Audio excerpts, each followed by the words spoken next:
UP विधानसभा के budget सत्र का दूसरा दिन आज है, तो राज्यपाल के अभिभाषण पर आज चर्चा होगी।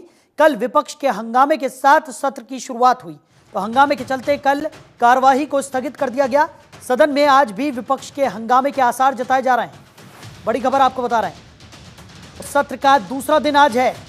राज्यपाल के अभिभाषण पर आज सदन में चर्चा होगी।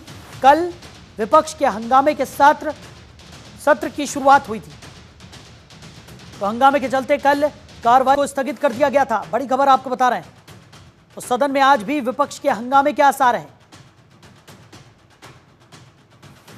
तो यूपी विधानसभा के बजट सत्र का दूसरा दिन आज है। बड़ी खबर आपको बता रहे हैं, राज्यपाल के अभिभाषण पर आज सदन में चर्चा होगी। तो कल राज्यपाल के अभिभाषण के दौरान विपक्ष का जोरदार हंगामा देखने को मिला था।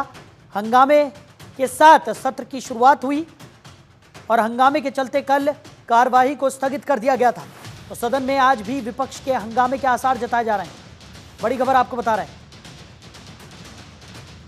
खबर पर ज्यादा जानकारी के साथ हमारे सहयोगी नंदन श्रीवास्तव हमारे साथ जुड़ गए। नंदन, विधानसभा सत्र की धमाकेदार शुरुआत हुई, हंगामेदार शुरुआत कल हमें देखने को मिली। राज्यपाल के अभिभाषण पर आज भी चर्चा होनी है। आज सदन की कार्रवाई का दूसरा दिन है, क्या अंदेशा लगाया जा सकता है? अब बिल्कुल साल देखिए, अंदेशा यही है कि आज फिर से विपक्ष तैयारी के साथ आएगा। हालांकि 17 तारीख को विपक्ष ने बड़ी बैठक करी थी, अपने जितने एमपी एमएलए हैं उनके साथ में बैठक करी थी। एमएलसी भी उनके बैठक में शामिल थे और कहीं ना कहीं उस बैठक में सरकार को घेरने के लिए पूरी रणनीति तैयार की गई थी, किन किन मुद्दों पर घेरना। हालांकि मुख्य मुद्दा उनका महाकुंभ के साथ साथ बेरोजगारी और महिला सुरक्षा, उत्तर प्रदेश में कानून व्यवस्था को दुरुस्त करने पर सवाल खड़े करने थे। और यही वजह है कि कल पहले दिन भी पूरा बवाल किया सदन में। उन्होंने काफी चीजों पे जिक्र की, उन्होंने कई मुद्दे उठाए जिस पर सरकार को घेरने की कोशिश की गई। हालांकि अतुल प्रधान भी हथकड़ी पहने, जंजीर पहने सदन में बवाल करते दिखे थे। उसके बाद से तमाम जो समाजवादी पार्टी के नेता थे वो तमाम सवाल खड़े किए। कोई महिला सुरक्षा पर सवाल खड़े किया, तो कोई कानून व्यवस्था पर सवाल खड़े किया, और उसी वजह से कल स्थगित कर दिया गया तमाम बवाल के बीच में। और यही उम्मीद है कि आज फिर से सरकार को घेरने की कोशिश करेगी समाजवादी पार्टी। और विपक्ष लगातार कई मुद्दे लेकर आ रहा है, चाहे वो मुद्दा हो बेरोजगारी का, या वो फिर मुद्दा हो महिला सुरक्षा का, या फिर वो मुद्दा हो किसानों का, या फिर मुद्दा हो कुंभ का, भगदड़ का, या फिर कई सारे ऐसे मुद्दों को लेकर सरकार को घेरने की कोशिश करेगी इस बार। जी बिल्कुल। और नंदन, जिस तरीके से हम लगातार देख रहे थे कि उत्तर प्रदेश के मुख्यमंत्री योगी आदित्यनाथ ने सदन से पहले यह अपील की थी, विपक्ष से भी लगातार वो अपील करते हुए नजर आए थे कि सदन की कार्रवाई को सुचारू यहां पर चलने दिया जाए। ज्यादा हंगामे की वजह से लगातार देखने को मिलता है कि कार्रवाई स्थगित करनी पड़ जाती है और जो जन सरोकार के मुद्दे हैं उन पर ठीक ढंग से चर्चा नहीं हो पाती। लेकिन सदन शुरू होते ही जिस तरीके से विपक्ष का जोरदार हंगामा हमने कल भी देखा, आज भी जिस तरीके से आप जानकारी दे रहे हैं कि हंगामे के ही आसार यहां पर जताए जा रहे हैं, ऐसे में कई ऐसे मुद्दे हैं जिन पर चर्चा जो है उनके लिए काफी कम समय रह जाता है।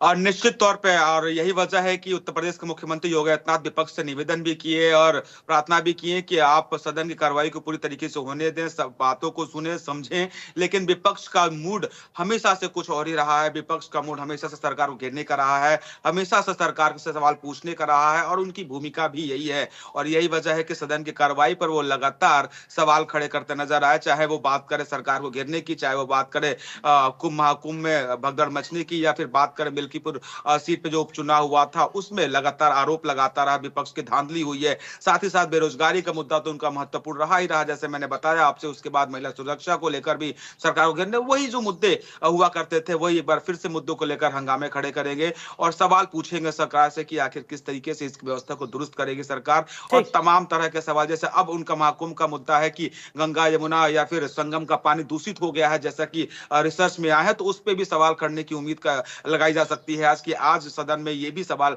मुद्दा खड़ा होगा कि जो संगम का पानी वो दूषित हो गया उसको किस तरीके से सुनिश्चित करेगी सरकार। जी चलिए नंदन, हमारे साथ जुड़ने के लिए, इन तमाम जानकारियों के लिए आपका बहुत शुक्रिया।